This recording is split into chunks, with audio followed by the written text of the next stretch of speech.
Well, first of all, you need to realize the impact of art on the soul. Art is really, really important. And even more important is art that looks like us, art done by us.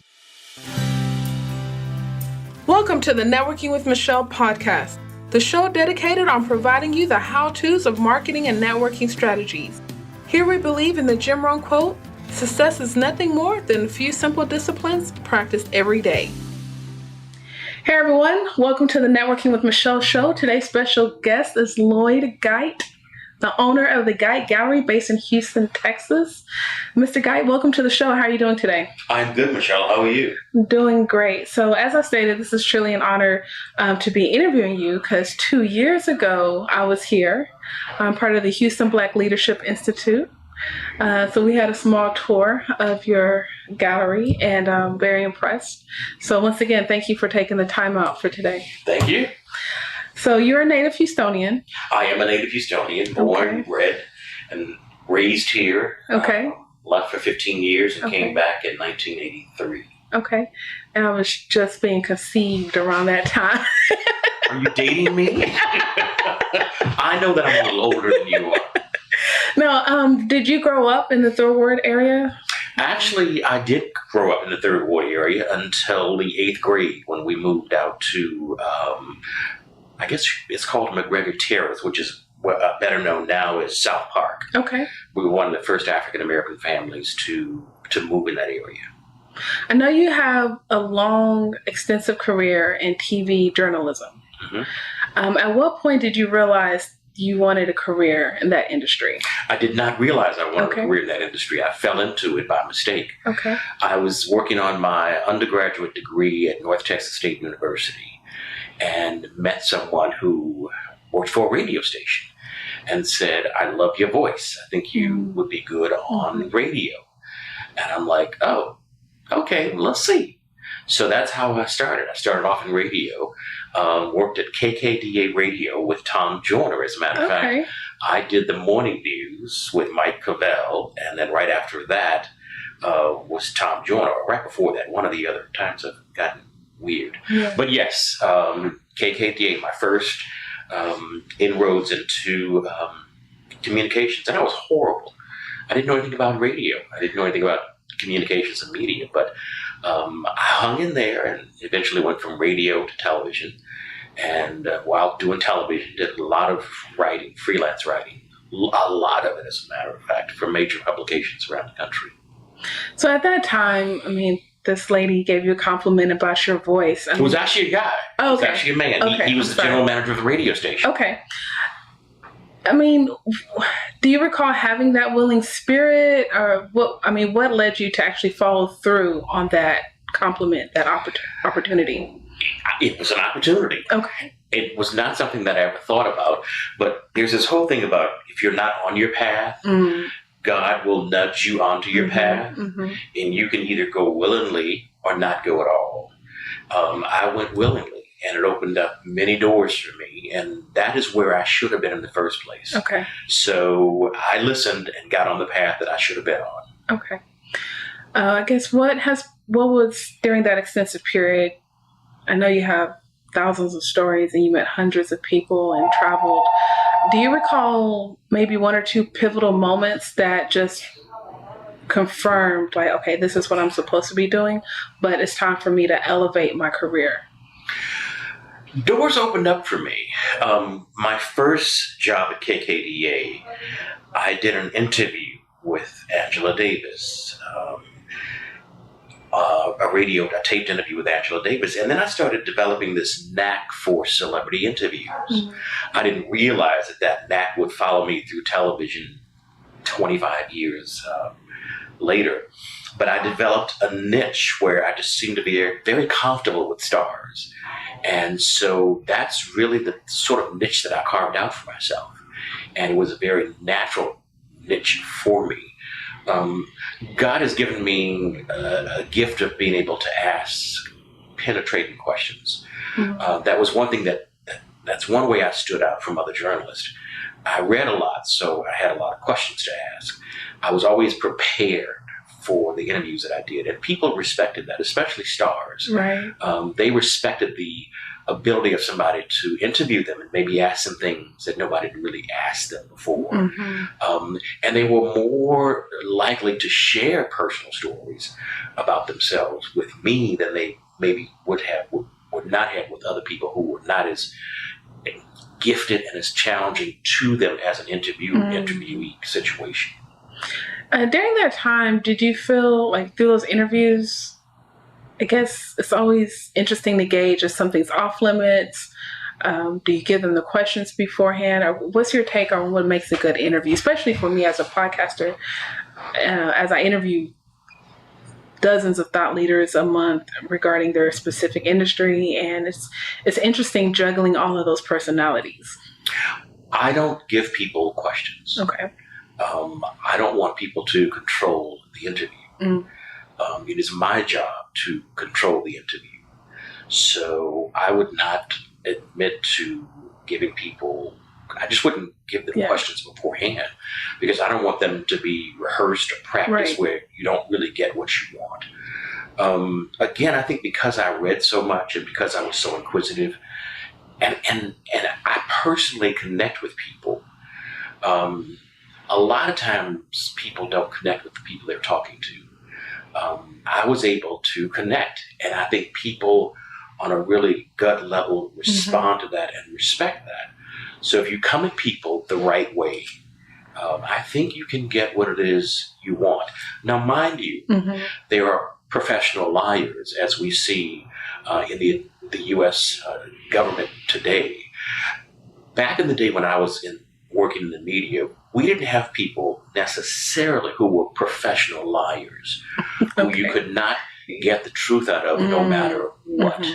So today it would be very difficult for me to try to interview people who are in government because there's so many people who lie. And if you're going to lie, you're going to lie. Right. No matter how I ask the question, how many times I ask the question, if you're going to lie, you're going to lie, which makes my job almost impossible. It's interesting because it's like a skill set. For them, it's a professional skill set. It is a professional skill set. Just like back in the day, it was a professional skill set for me to be able to ask penetrating questions and to get honest responses. Honesty, as far as the government is concerned, and as far as a lot of people in this country are concerned, honesty is not important anymore. It's how can you cover your ass and not tell the truth. These are very challenging times, especially for journalists who are being told that you're just a purveyor of fake news. Something's gotten lost in that whole conversation because if we can't depend on the media to try to make people accountable, who can we depend on? And I came up during a time when you made people accountable. And you were the voice of those people who could not ask those questions. Today, it's a whole different ballgame. I don't even know how I would be able to deal with this stuff that's out there today. Yeah, I think that's an interesting fact because I also feel like with social media, social networks, it's a lot of good and bad. But I think one of the bad aspects of it is that we see so much of each other online. We don't even know how to have that conversation. Like, we don't even know what to ask because I just saw your post, 5 minutes ago before we met for brunch or something. And I feel like we're losing the art of connection, the thought-provoking questions. I don't feel like we're losing the art of connection. Okay. I think we have lost. We have lost it. Oh, okay. And I think that's very clear. We have lost it. These are very frightening times because people can use social media as a bully pit, which is exactly what they're doing. I think we are sharing too much of our private selves. I don't understand why you have to tell me what you had for breakfast, and I don't even know you. Right. Nor do I care what you had for breakfast. Nor do I care that you're going to the shopping center. Nor that I care about any of the other things. That everybody wants to be important. Everybody wants to be recognized. Everybody wants to be seen and heard. That's weird to me. There are things that you should keep very close to your vest. Absolutely. But again, we're all people of celebrity struck. Everybody wants to be a celebrity. Everybody thinks that they can act. Everybody thinks that they can sing. And with social media, they can do that and share that with all kinds of people. And I think it just is not that, it's not good. It's not good at all. Yeah, it's not healthy, being narcissistic, many celebrities floating around everywhere. I'm like, who are you people? What talents do you have? It's like the Kardashians. What talents do you have besides sleeping with black men? Oh, I mean, come on. How? That's an easy thing to do. But you've converted it into a multi-million-dollar business. And let's look at what it is. It's like, I hear about these shows, The Bachelorette. The first black woman to be the Bachelorette. I'm like, these are hoes and hood rats. You are kissing. Glamorized. I don't care that you are a lawyer. You are kissing all of these guys, swiping spit with them. Come on. What is it with that? So I think for me, for the past 10 years, the word culture vulture has been circulating. Culture vulture. Yeah. So is that something you've experienced or witnessed, through your career, especially within the entertainment side or the celebrity side? And maybe it wasn't coined that phrase at that time, but is it just something that's been going on? It's just a new terminology? No, this has gone to another whole level. Just another whole level. I mean, back in the day when I was doing celebrity interviews, these people were really celebrities. They were celebrities. They were real actors and actresses, trained actors and actresses and professionals. These people today, I mean, it's like, you can't, I don't know where they come from. Some of them come off of the pole, and some of them come out of prison, and they become stars. Popular, yeah. And we are the ones who make them that way. And it's like, my God, what is going on? Yeah. Yeah. Oh my God. Okay. So I know you had, while you were working, you did a lot of traveling. I think you said over 35 countries. That sounds low. That sounds low. I think I went through how many passports? I think the last count I had gone through 5 or 6 passports, and some of them had additional pages. So we're talking a lot of travel. How did traveling shape your experiences? Oh, it opened my mind. It allowed me to see that there's a bigger world than the USA. People who don't leave the US are handicapped because they don't know what's out there in the world. And we think that we are the best, the top of the heap. Yeah. And then you go other places and you realize, no, we're not. We're not. And then if you look at things like education, where do we rank in terms of the world? When you look at things like crime, where do we rank in terms of the world? When you look at a sense of morality, where do we rank in the world? Certainly nowhere close to the top. But you don't know those things if you've never been to other places or even read about other places. I mean, there's so much you can learn just by reading. You don't necessarily have to go. I think it's wonderful to be able to go. But read about what's happening in the world and not just your little community. What was the first African country that you visited? The first African country I visited was countries. It was in 1976, my very first trip to Africa. I went to Togo, Ghana, Nigeria, and those countries. Okay. So West African, which is really truly black, what I call black Africa, as opposed to North Africa, which is not black. That's true. That is very true. My parents are from Cameroon. I've been to Cameroon. Yeah. Okay. What were do you recall some of the things about those countries that you liked in order for you to eventually create the Gite Gallery? Well, I fell in love with the art. Okay. I've always had an eye for art as a child. It was something that I'm sure I was born with. So my very first trip, I shopped. Of course, I was a tourist, but I also shopped. And I brought back wonderful things. I brought back wonderful pieces of art and fabric and artifacts. And that's really how the seed was planted. I brought those things back, and I gave some of them as gifts. And of course, I kept some of them. But people were like, oh my God, that is gorgeous. The next time you go, can you bring me something back? And I thought, sure.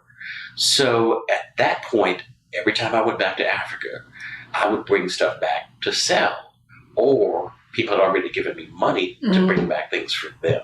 So that's really how it started. So in 1976, the seed was planted for opening this gallery. Of course, I didn't know that, but that's exactly what happened.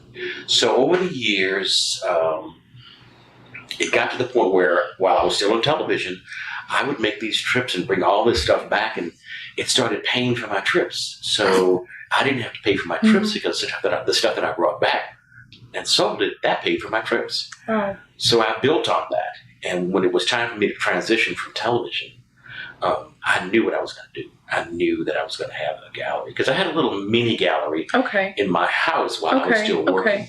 So the seeds had already been sown. What I like about interviewing entrepreneurs is the ability to find market gaps, right?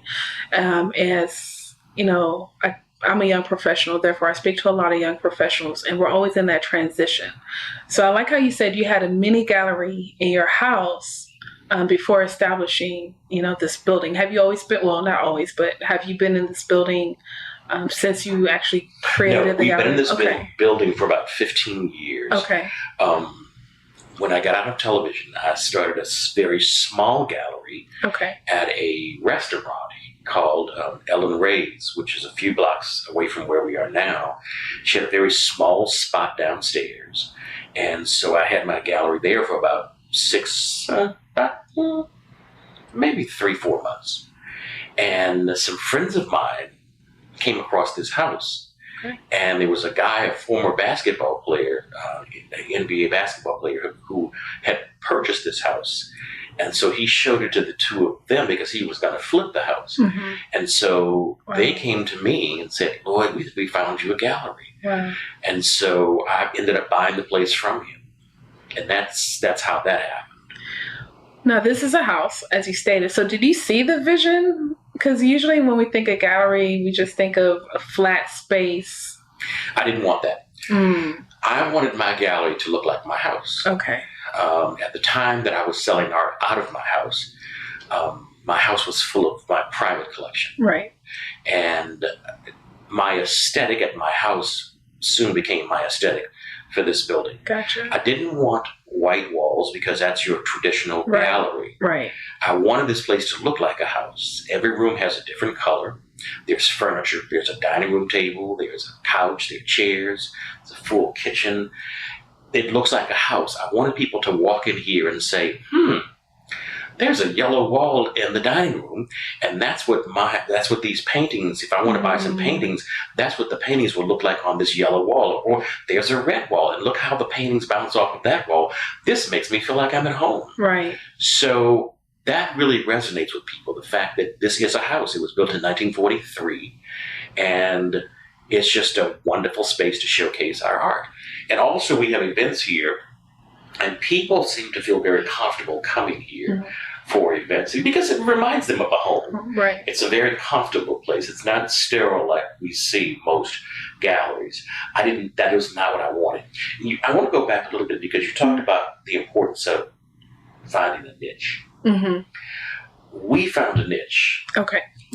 There were people said, well, why don't you sell art by African Americans?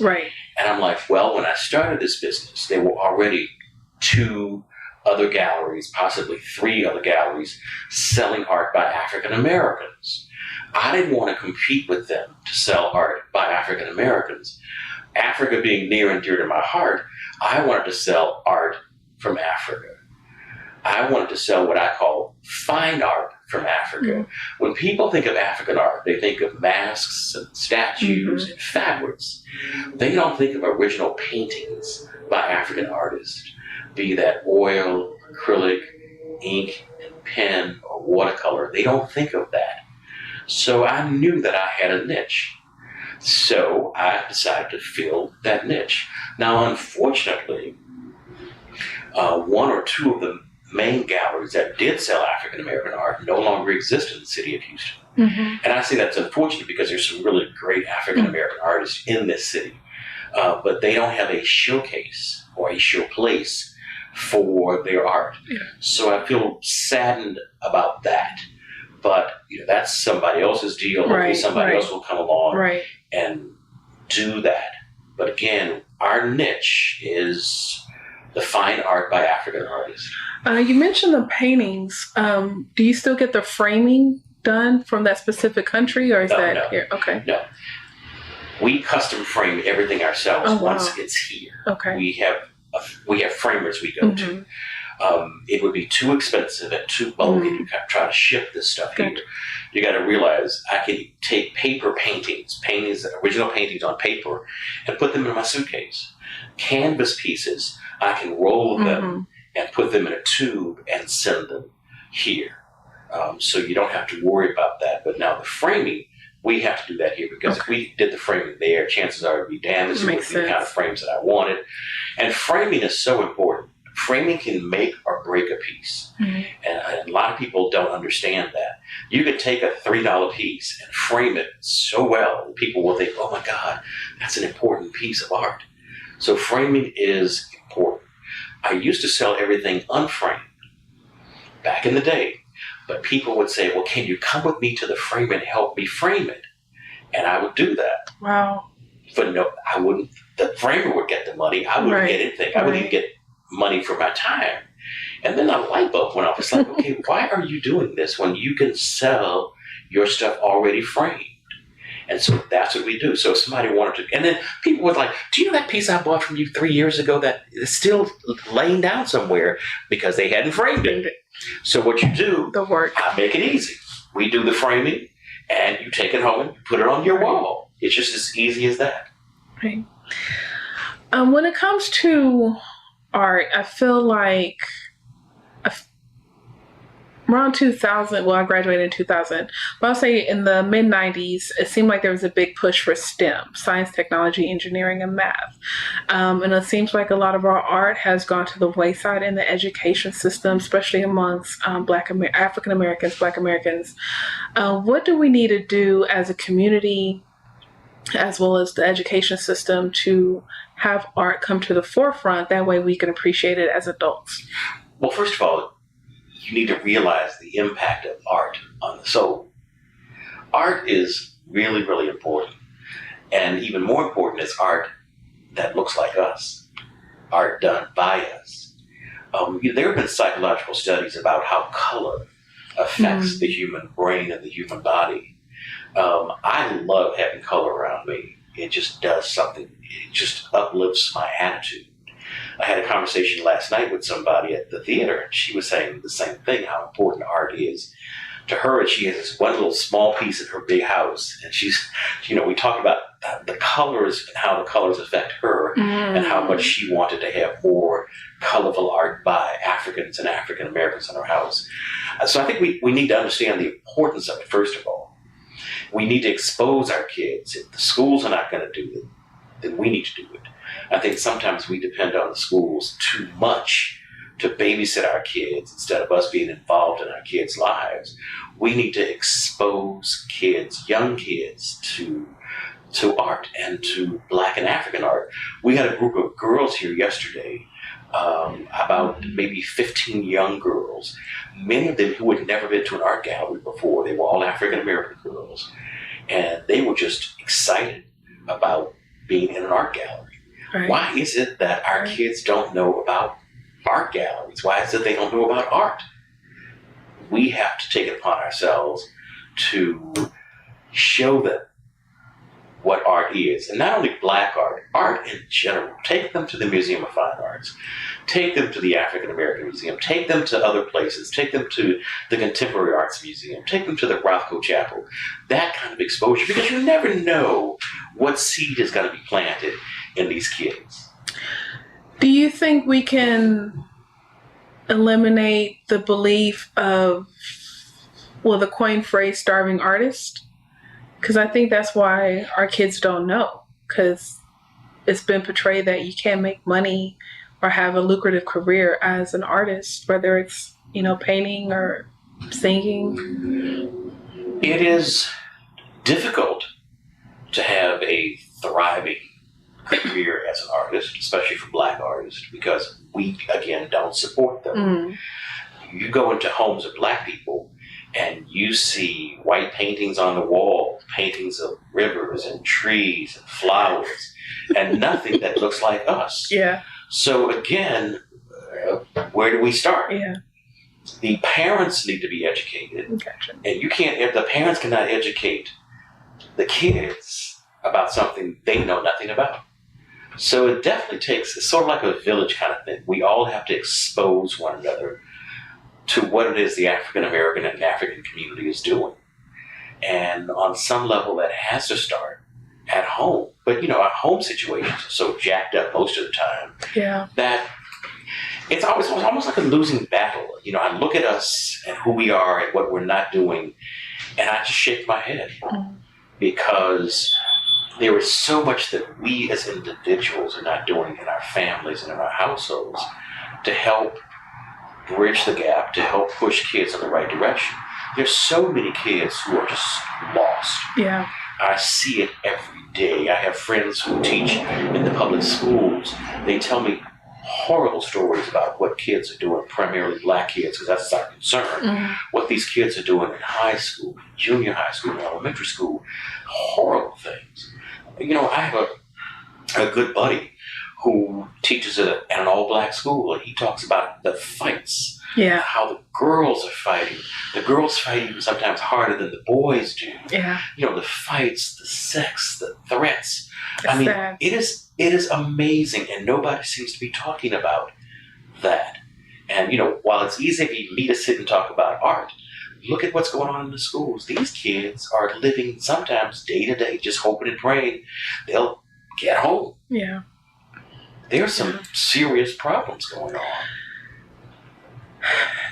on. It's painful because it's a very true point. And then I guess my question on the flip side of that, though, I guess when you start to grow in your late 20s, early 30s, you start to hear how art can be an investment. So what about on that end? What about if we get to that point where we have a career, and this is very popular right now because of Jay-Z's line in his recent song, but art's an investment. How do we know which piece to invest in? Well, I want to go back to an issue that most people probably don't want to deal with. Okay. As I view the African American community, I don't think we're going to make it as a group.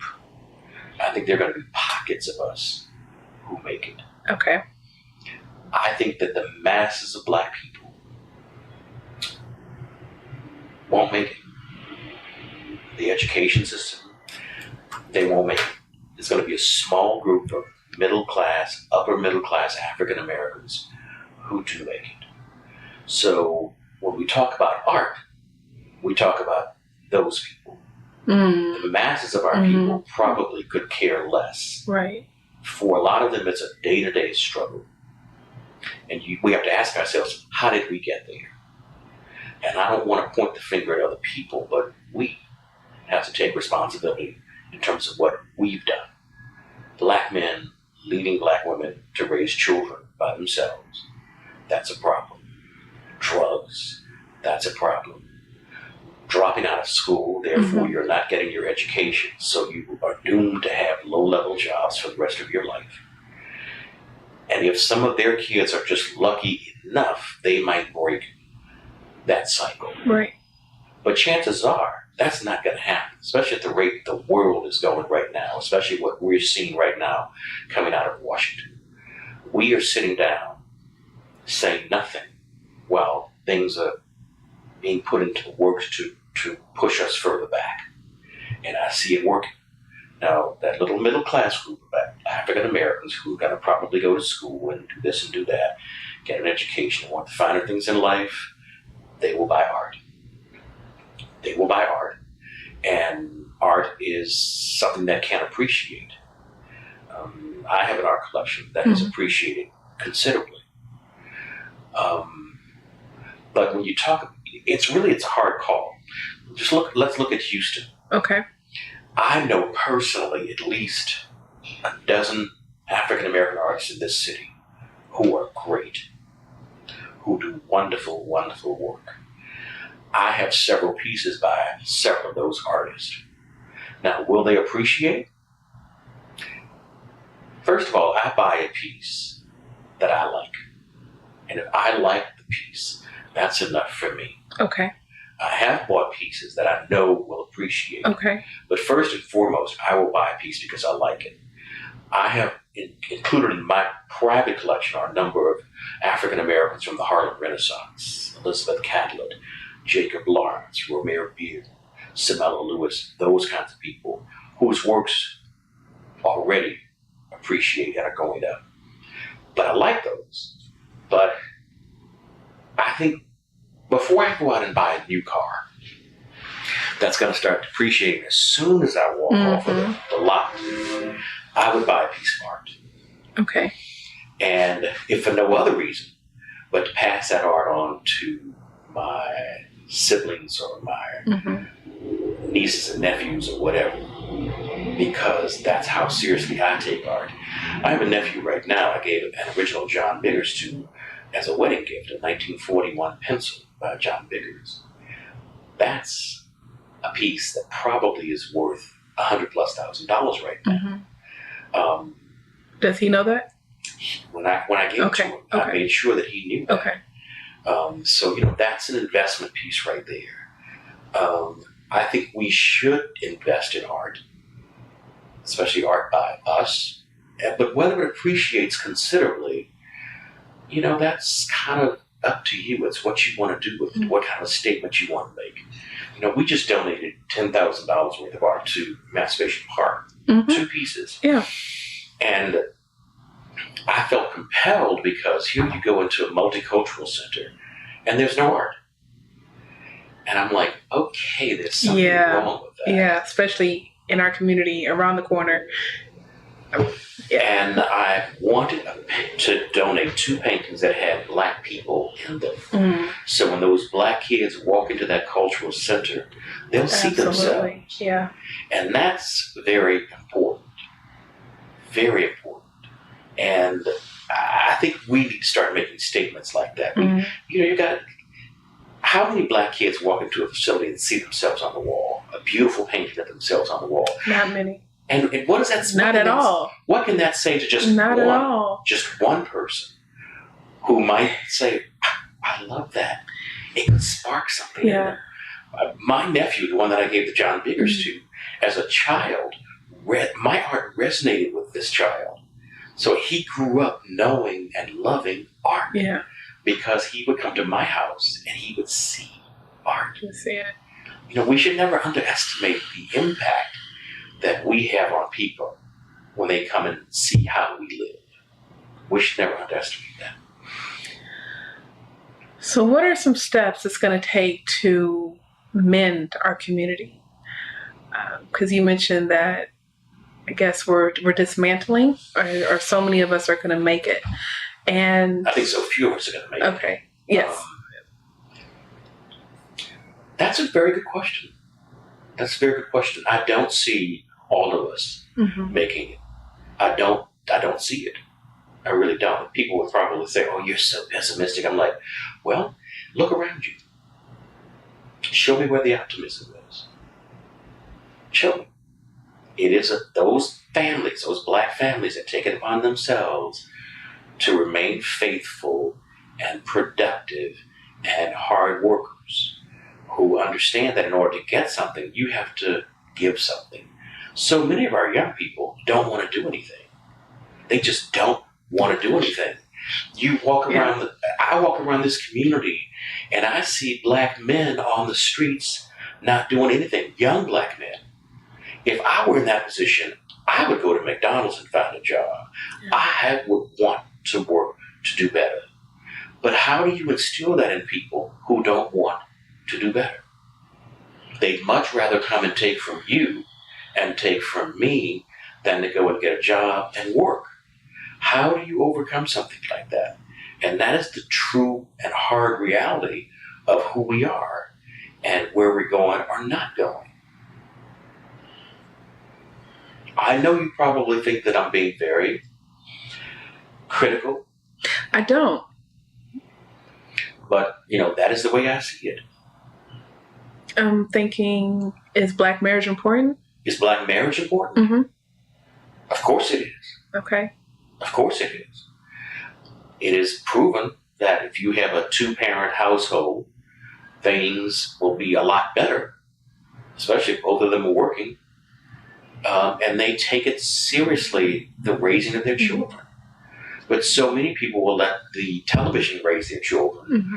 They will allow the social media or internet to raise their kids. I have friends whose children are privileged, but you cannot get their asses away from the computer or the telephone. And these are parents who are the kind of parents you would think would be able to raise these healthy kids, but they can't get these kids off of social media. That is the new norm. Yeah. Put them in front of a television, put them in front of a computer. That's how you take care of them. I think we're having too many kids and not being able to spend the kind of time with those kids. And the kids are the ones who suffer. And then they have kids and they parent the way their parents parent. It's a perpetual cycle. It's a cycle. Kids having kids. Kids having kids. I realized that in high school. Yeah. And I think the interesting is, because I'm 34 now, and not just now, but even over the past 10 years, anytime I was to meet, especially a guy, it's like, you don't have any children? Like, it's like I'm a minority. And it's frowned upon, and it's like, why do I have to be a minority that's frowned upon because I don't have kids? Not only have kids, but have kids and have 3, 4, 5 different daddies. You see, now that to me that's a sickness. Yeah. That's a sickness on the part of the male and the female. How do you override that? A football player who has 9 children by 8 different baby mama. How do you do that? What does that say to people? So, what does that say to the culture about who we are? You're right. So who do we blame? Because I'm thinking, if I happen to be, I'm not even going to say third baby mama, but if I'm the third girl you approach, whatever order this is, I would be like, red flag, no, stay away. And I just wonder, how has he been able to carry this behavior for so long? I think if you look at the women, who would tolerate a man like that, then that would tell you a lot. On some level, she's not connected right, because it's very obvious what his game is. And if you're not smart enough to understand that, but then here you got these girls dropping out of school in 6th grade, 7th grade, 8th grade. They're not the smartest tools in the shed.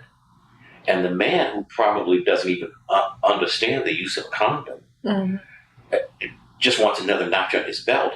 You see, I don't understand the psychology of that. Yeah. That is so foreign to me. I don't get it. It's sad. It's very sad, and it bothers me. And I don't know what that solution is. Maybe because I'm not in the midst of the problem, but it's definitely something that concerns me when I look at us. It's like quicksand. I don't think there is a solution. Not in our lifetime. It's like quicksand. You stick your toe in there and everything starts to pulling you down. And once that cycle starts, just more people getting pulled under. I would think that that we would, after that whole crack cocaine thing, which damaged a whole bunch of people, that we would start pulling ourselves back up. But that's not happening. You said who to blame? Well, hey, did the CIA really bring cocaine into the black community, crack into the black community to do what has been done? All of the black men in prisons. Is there of course, racism is alive and well and thriving.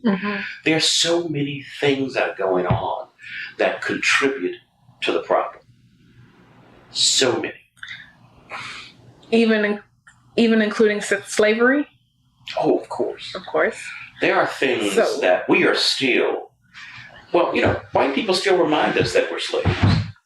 I mean, HBO is trying to put out a show. I heard about that. Yeah. They still remind us of that. And that's a legacy we will carry with us for the end of time. I really do believe. Do you choose to be burdened by that, or you choose not to be burdened by that? I personally choose not to be burdened by that. I don't allow that to impact my day-to-day life. Now, I understand racism. Mm-hmm. And I know it's alive and well. I accept that. But I still live in a space that I try to make as comfortable for me and my family, my friends, as possible. I control the things I can control. Right. The things I cannot control, I have some anxiety about it, but I've matured to a level where, okay, if I can't control that, so be it. But I am going to control the things that I can control. Do you think college is necessary? Oh, yeah. In 2017? I think education. Okay. Be that a trade school or 4 years of college. 4 years of college is not a big deal these days. Right. You got to go further than that. But education is so important. If I were not educated, I don't know where I would be right now. Mm. Because it's tough as hell being educated.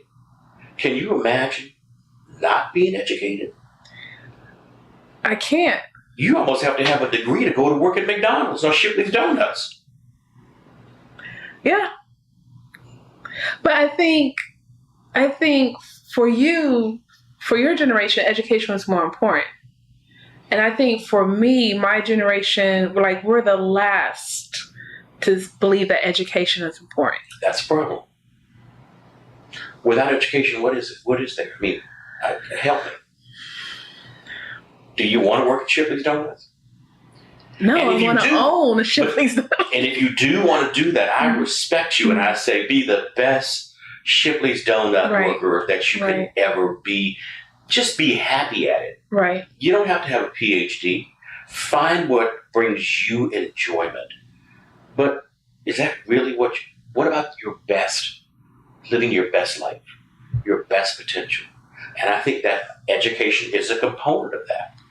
There are things that you learn by going to college that you will never learn anywhere else. That's true. There are things you will learn going to a trade school, making $25 an hour as a plumber or $45 an hour or whatever. There are things you learn through education and through seeing the world. So yes, I'm very much a stickler for education. And one of the most disappointing things for me was when some of my nieces and nephews did not finish college. I couldn't understand that. I could not wrap my head around that.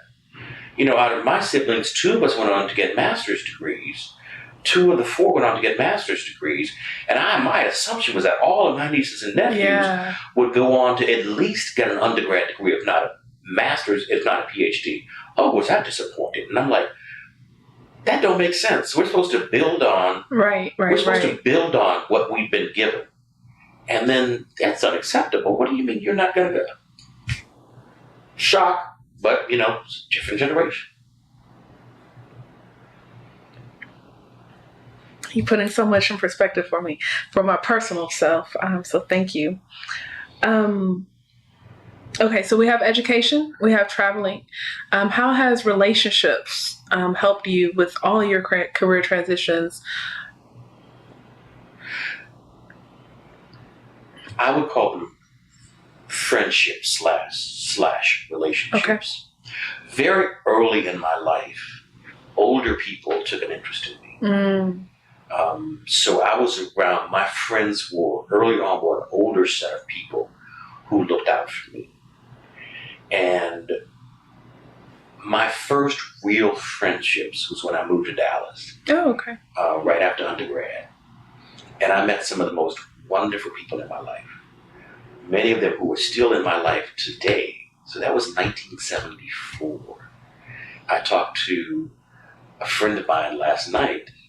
We've been friends since 1974. We all met in Dallas. Wow. I think relationships, friendships are important because there are people who can help you get to the next level. Right. Emotionally. Mm-hmm. That's important. It's important to have people around you who love you, who respect you, who will tolerate you, and who will talk shit to you.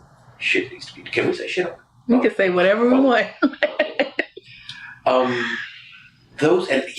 tell people, like, well, how many friends do you have? And I say, well, if I have to count them, I have this person here in this country and this person. How can you have all those friendships? I'm like, oh, I don't know. You nurture them. Right. There are a lot of people Right. who were in my life who are no longer in my life. Right. Because I've always been very clear about, I don't like what you're doing. You don't need to be in my life. You're bringing nothing to my life anymore. I'm out of here. And people have criticized me for that. But I have a group of friends in my life who will probably be in my life until I die because they have been supportive and I've been supportive of them. And that to me that's very good. Have you always had your boundaries in place? Some people would say yes. Okay. Some people would say yes. Okay. Yeah. Once I see who you are, once I see who you are, I make a decision to cut you completely out. Or as a friend of mine said the other day, we voted somebody off the island. Okay. My friends and I say that. She's been voted off the island. She's no longer welcome here. Yeah. So, yeah. I've made some mistakes. I've put some good people out of my life who I felt shouldn't have been in my life. But that happens. What are your core values? Honesty. Yeah. Which boggles my mind in a time where there's so much dishonesty. I can't wrap my head around liars who don't even tell good lies. Yeah. I'm like, make this shit good. Yeah. Make me believe this lie. And it's like, okay, well, now wait a minute. Here are the facts. Here's the lie. They don't line up at all. What's wrong with y'all? People who refuse to see what's as clear as daylight. And honesty is so important to me. Truthfulness. It's getting harder to come by. It's getting very hard to come by. What's that thing that talks to you on the floor? You know, you ask... the Alexa? Alexa, yeah. I'm like, Alexa, can you tell people to tell the truth? the modern day magic 8-ball. God. What makes you happy? Beautiful art. Honest friendships. Walking outside. Maybe not on a day as hot as this, but I love travel. I love travel. How often are you traveling now? Well, in the last year, I've gone to Cuba twice. Oh. And I think I'm getting ready to make a quick trip to Nigeria. Okay. An art buying trip. I don't travel as much as I used to since 2008 when the economy did what it did. You know, it hurt people like us. Yeah. You know, a lot of people who were in this business who are no longer in this business because of the economic climate. This is a hard business. Yeah. Because you, first of all, have to educate people on the importance of art. And then you have to educate them on the importance of buying original art. Right. And then, you know, you got people who will go to Home Goods and buy black-looking art or to TJ Maxx and Ross and put it up in their house, and they think that's... We doing something. And the Chinese have gotten so good at duplicating African art Harwin? And African fabrics. Yeah. You know, it's like, people are like, oh, look what I bought. I'm like, this is a ripoff from an African colonial, except mine is made out of wood and yours is made out of resin. Mine comes from Africa. Turn over and it says yours is made in China. And it's like, we're not supporting people by doing that. And I know for a fact that I am supporting Africans by buying works from them, bringing them here and selling them. And see, that's something I don't really talk about. If you want to talk about how do you help other people, actually, and I don't say this much, but because of what I do here in this little gallery, there are dozens of people in Africa who are able to feed their families. I don't talk about that, but that is a reality. The art that I buy from those guys puts food on their tables. And our American dollars stretch a long time in those countries. Yes.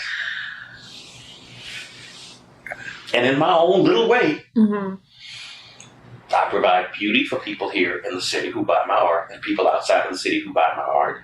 But in Africa, I provide much needed money for people to educate their kids, to feed them, and to clothe them. think we don't understand the process. No, we don't.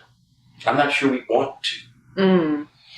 It's like, yeah, he's making all this money. He's selling all that old high-priced art. Well, that might be true, too. I ain't making all that money. My art is priced reasonably, but look at where the money's going. When you started, did you have a hard time finding your value within the space? Value? No. People knew what I had, and they knew it was good because they'd never seen much of it before. Okay. And you have to be really careful about the art that you buy. There's a lot of art out there, but not a lot of that art is quality. Right. There are a lot of painters who paint with inferior paints and who paint on inferior canvases. So you have to really know what you're doing. I have friends I had a girlfriend who came back from Cuba a few months ago, and she bought these paintings back, and they were all cracking. And I'm like, these were done with inferior paint.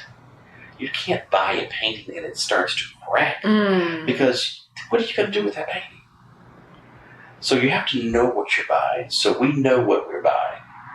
And we try to provide nothing but quality to our clients. God, I just feel like there's so much. But what do you want your legacy to be? I don't think about legacy. I don't. I want people to say, well, he brought some enjoyment to us, be that the beauty of the art that we bought from him or whatever. I would like to leave my private collection to somebody who would really appreciate it. Like maybe, like the pieces we put over there, the Emancipation Park. I really want that to be there, and I want people to see that.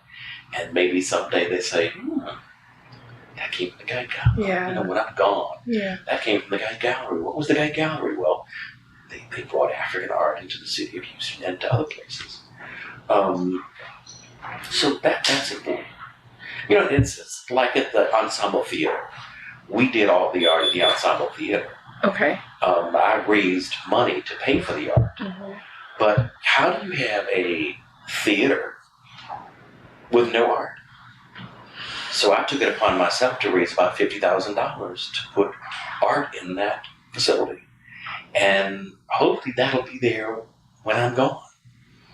But it'll make a statement to people. They won't necessarily know that it came from here, but I mean, you said it yourself. You have a God-given eye. Most people don't have that eye. They're like, we finally got the building.